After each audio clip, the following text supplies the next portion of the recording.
ပြောချင်တာရှိတယ် နိုင်ငံရေးအခင်းကြီးကတိုင်းပြည်ကိုမငြိမ်အောင်လုပ်တဲ့ကောင်များအကုန်တတ်ရှင်းတယ်နော်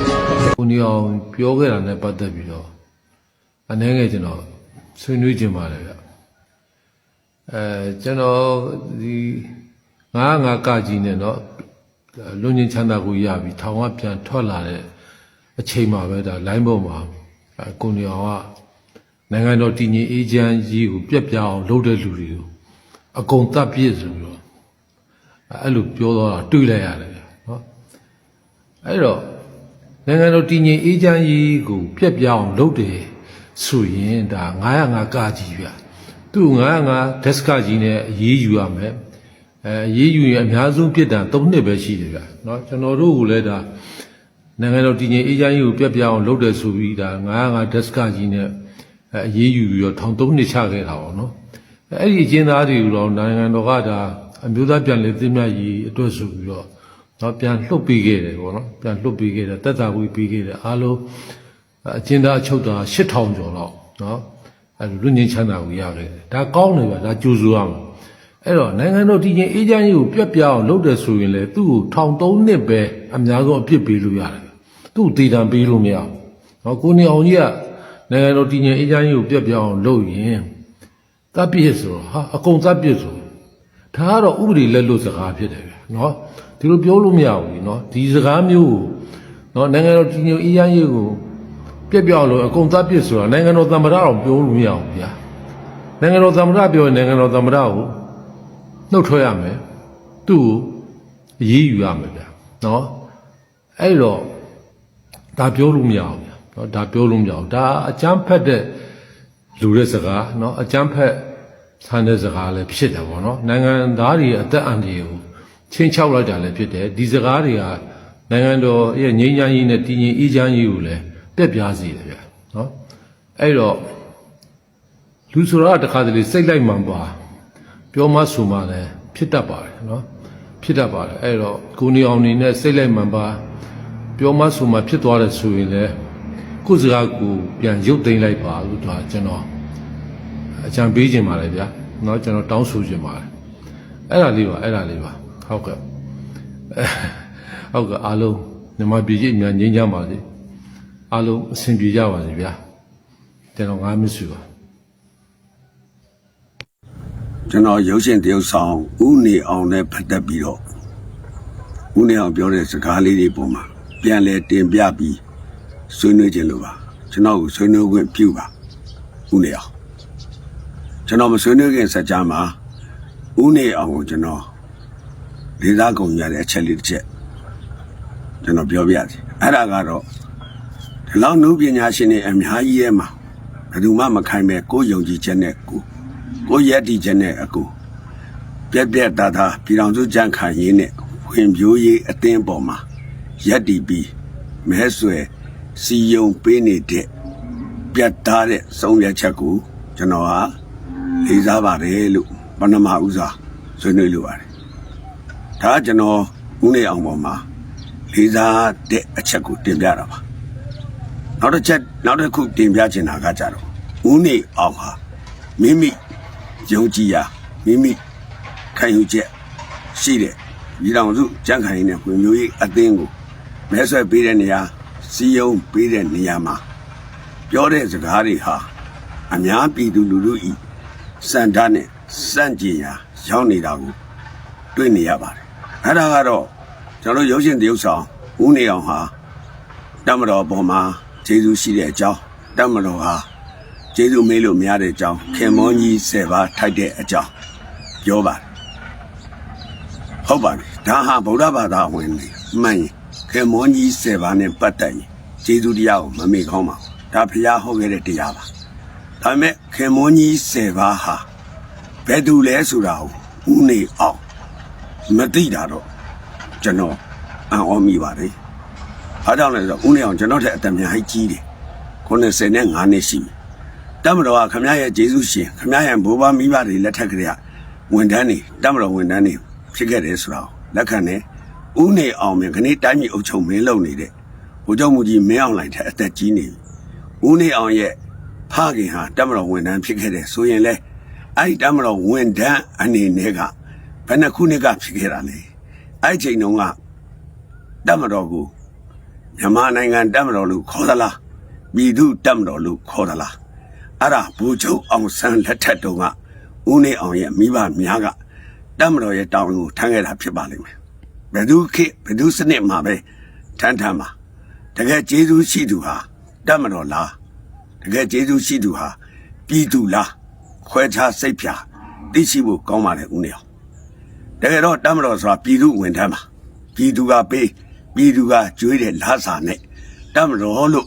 ရက်တည်ခဲ့တာပါအဲ့ဒီကျေးဇူးတရားကိုခင်မွန်ကြီးထိုက်ပါတယ်လို့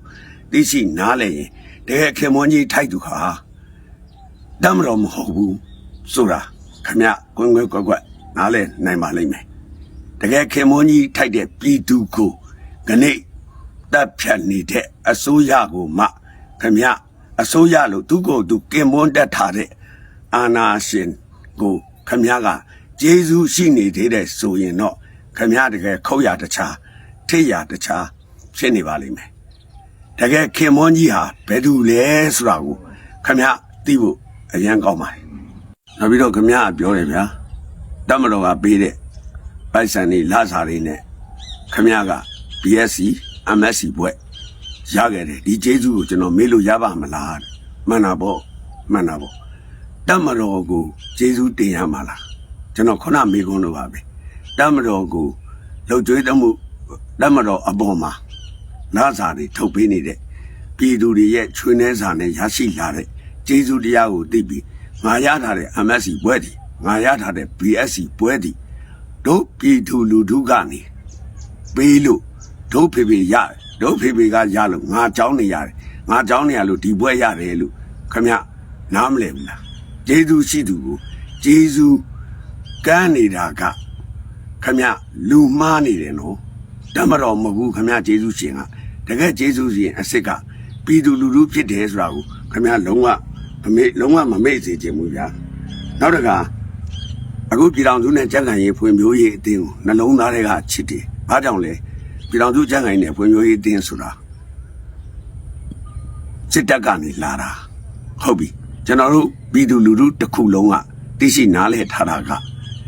စစ်တပ်ဒီကာကွယ်ရေးလုပ်ငန်းကိုလုပ်ရမယ်တိုင်းပြည်ရဲ့ပြန်လဲတိစောက်တဲ့နိုင်ငံရေးလုပ်ငန်းတွေမှာစစ်တပ်နဲ့လားများမထိုက်တန်ဘူးအဲ့တော့မိမိနဲ့မထိုက်တန်တဲ့အလုပ်ကိုဝင်ပြောက်ပြီးစော့ဖက်နေတဲ့စစ်တပ်ကိုခင်ဗျားက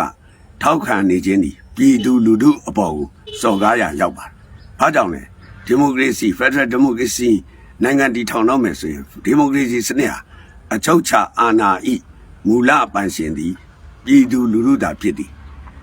အချုပ်ချာအာဏာသည်ပြည်သူထံကစင်သက်သည်တမတော်ကစင်သက်တာမဟုတ်ဘူးအာဏာရှင်ကြီးကစင်သက်တာမဟုတ်ဘူးနောက်ပြီးတော့ခင်ဗျားကနိုင်ငံတော်အစိုးရကခိုင်းရင်ဘယ်သူကိုဆိုလို့ရမယ်အဲ့ဒါခိုင်းတဲ့တယ်ဆိုပြီးခင်ဗျားပြောတယ်အစိုးရပြည်သူကတင်မြောင်းမှာအစိုးရလေပြည်သူကမှမကြိုက်လို့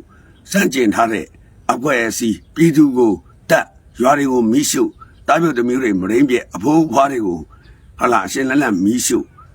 ကြုံပြုတ်နေတဲ့ဒီအစိုးရမျိုးကိုပြည်သူလူထုကလက်မခံဘူးဆိုရင်အစိုးရမှမဟုတ်တာအာဏာပိုင်မှမဟုတ်တာခင်ဗျားကတလွဲစပင်ကောင်းတယ်တကယ်တော့ခင်ဗျားတက်ထားတဲ့ MSc BSc ဆိုပညာမဟုတ်ဘူးခင်ဗျားတင်ညာတွေဖြစ်ပညာဆိုတာကျွန်တော်အကျိုးအကြောင်းအဆိုးအကောင်းဘာလို့ပဲဖြစ်ဝေဖန်နိုင်မှပိုင်းခြားနိုင်မှသိရှိနိုင်မှပညာရှိဖြစ်တာခင်ဗျားဘွဲတွေယူထားတာခင်ဗျားတကယ်ပညာတတ်တာမဟုတ်တာခင်ဗျားပညာတွေပဲတက်ထားတာအဲ့တော့ခင်ဗျားတကယ်ကျေးဇူးရှိတိုက်တယ်ကိုကျေးဇူးပြုမယ်ဆိုလို့ရှိရင်ခင်ဗျားကိုကျွန်တော်ဥပမာလေးတစ်ခုပြောပြမယ်တရားညောအခါကဘုန်းကြီးကျောင်းတစ်ကျောင်းမှာခွေးလေးနေဘုန်းကြီးကျောင်းမှာမိကိုစားတော့တယ်ပေါ့ဗျာအဲ့ဒီမိကိုစားတော့နေတဲ့အထက်မှာဘုန်းကြီးကစောညံကိုညံတွေကိုနော်ကျောင်းမှာနေတဲ့ကပ္ပိယကြီးကိုအများအားကျွေးခိုင်းတယ်အဲ့လိုကျွေးခိုင်းတဲ့အခါမှာကပ္ပိယကြီးနေစဉ်ကျွေးတယ်နေစဉ်ကျွေးတဲ့အခါမှာကပ္ပိယကြီးနေစဉ်ကျွေးလိုက်တဲ့အခါမှာခွေးတွေကကပ္ပိယကြီးကိုပဲသိတကယ်ကျွေးခိုင်းတဲ့ဘုန်းကြီးကိုမသိဘူးဒီနေ့တော့ဘုန်းကြီးကထွက်လာပြီးခွေးတွေ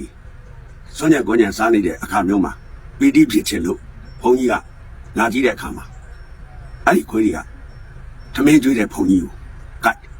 အဲ့မှာလည်းဘုန်းကြီးကပြောတယ်အော်ခွေးဆိုတာဒါမျိုးပါလားကျွေးတဲ့ငါ့ကိုမသိပေးတဲ့ငါ့ကိုမသိဘဲနဲ့ ကျွေးတဲ့သူတော်ကိုဒါကပ္ပိယကိုဒါသူတို့ကတိကြတာပါလားအဲ့လိုပါပဲဦးနေအောင်ခင်ဗျားအနေနဲ့လဲတကယ်ကျွေးနေတဲ့ဆရာတော်ဖြစ်ဆရာတော်နဲ့လားလန်တူတဲ့ပြည်သူလူထုရဲ့ကျေးဇူးတရားကိုခင်ဗျားသိဖို့ကောင်းတယ်အဲ့လိုမဟုတ်ဘဲနဲ့ဆရာတော်ကပေးပါကျွေးပါဆိုပြီးတော့ပေးထားတဲ့ဥသူတော်လိုပုံကုမျိုးကိုမှခင်ဗျားကကျေးဇူးရှိတယ်လို့ကိုယ့်ကိုယူဆတယ်ဆိုရင်ခင်ဗျားအတိညာဟာဘယ်လိုအတိညာမျိုးလဲဆိုတာကိုယ့်ကိုနားလည်ဖို့ကောင်းပါတယ်ဦးနေအောင်အသက်85နှစ်ရှိနေပြီခင်ဗျားခုလောက်မှပြည်သူတွေရဲ့ကျေးဇူးနိုင်ငံတော်ရဲ့ကျေးဇူးကိုမသိသေးဘူးဆိုရင်တော့အင်တာမဝမ်းနည်းစရာကောင်းပါတယ်ဘာလို့ဒီစကားပြောရလဲဆိုခင်ဗျားပြောခဲ့တဲ့စကားရှိပါတယ်ဘာလဲဆိုလို့မှန်ငါနိုင်ငံစိုးမစိုးငါလူမျိုးကောင်းမကောင်းငါခေါင်းဆောင်တဲ့ခင်ဗျားစကားအဲ့ဒီစကားခင်ဗျားတကယ်ပညာတက်ရင်ခင်ဗျားဒီစကားပြောထွက်တာအံ့ဩလို့မဆုံးမှန်ငါနိုင်ငံတော်မှာမိတင်းနေထိုင်ကြတဲ့ပြည်သူလူထုတွေဟာအမားတန်တရားကြီးထဲမှာနေလို့မရဘူးဒီနိုင်ငံတော်ကောင်းဖို့အရေးကြီးတယ်အဲ့ဒီနိုင်ငံတော်ကောင်းဖို့ရာအတွက်မားလို့မရဘူးမှန်ကိုမှန်ရမယ်လို့ကျွန်တော်ခင်ဗျားကိုပြန်ဆွေးနွေးချင်တယ်နောက်တစ်ခုစိုးမစိုးငါလူမျိုးဘယ်လိုပဲဖြစ်ဖြစ်ဒီနိုင်ငံမှာ135မျိုးတော့လူမျိုးတွေမိတင်းနေထိုင်ကြတယ်အဲ့လိုမိတင်းနေထိုင်ကြတဲ့အခါမှာစိုးမစိုးငါလူမျိုးဆိုလို့ကျွန်တော်တို့လူမျိုးတွေကရှေးတောင်အစမှပြကဘာမှပြစိုးလို့မရဘူးအင်မတန်မှယဉ်ကျေးတဲ့မြန်မာယဉ်ကျေးမှုနိုင်ငံရှိတဲ့နိုင်ငံဒီနေရာမှာစိုးမစိုးငါလူမျိုးဆိုပြီးဘလုံးသိမ့်ပြီးမရိုက်ပါနဲ့အုံနောက်မဲ့လူတန်းစားလို့စကားခင်ဗျပြောတင်ပါနောက်တစ်ခုကောင်းငါခေါင်းဆောင်ဒီနေ့မရောက်နိုင်လို့ကောင်းဟာကျွန်တော်တို့ပြည်သူလူထုတွေကိုကျွန်တော်တို့နိုင်ငံတွေကိုဖျက်ဆီးနေတယ်မီးရှို့နေတယ်ဒါမျိုးသမီးပြုတ်တွေကိုမရင်းကျင့်နေတယ်အဲ့နေရာမှာအဲ့ဒါမျိုးသမီးပြုတ်လေးတွေဟာခင်ဗျရဲ့မြေးကလေးခင်ဗျရဲ့သမီးကလေးတွေဖြစ်ခဲ့ရင်ဟောဒါမှမဟုတ်မီးရှို့ခံရတဲ့ရွာတွေနေမီးရှို့ခံရတဲ့ရွာတွေကခင်ဗျရွာဖြစ်ခဲ့ရင်ဟောအဲ့ဒီလိုကိုချင်းစာတရားကင်းမဲ့စွာနဲ့အဲ့လိုလူကိုခေါင်းဆောင်လို့ခင်ဗျတတ်မှတ်ပါလား